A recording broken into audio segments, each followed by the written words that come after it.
கிறிஸ்துக்குள் பிரியமானவர்களே, ரட்சிப்பு என்றால் என்ன? மனிதனை அழிவிலிருந்து மீட்டெடுப்பது ரட்சிப்பு எனப்படும்.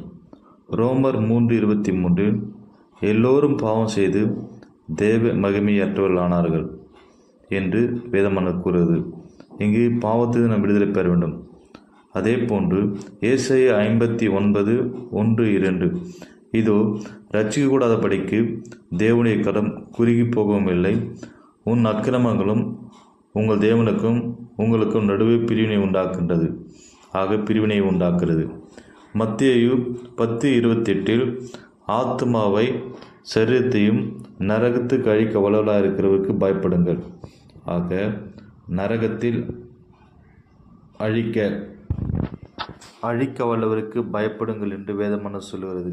ஆகவே நாம் நித்திய மரணத்தை தப்பித்து கொள்ளவும், பிரிவிலிருந்து மீட்டுக்கொள்ளவும், பாவத்திலிருந்து மீட்டுக்கொள்ளும் கர்த்தராகிய இயேசு கிறிஸ்துவ நமக்கு ஒரு வழியை கூறுகிறார்.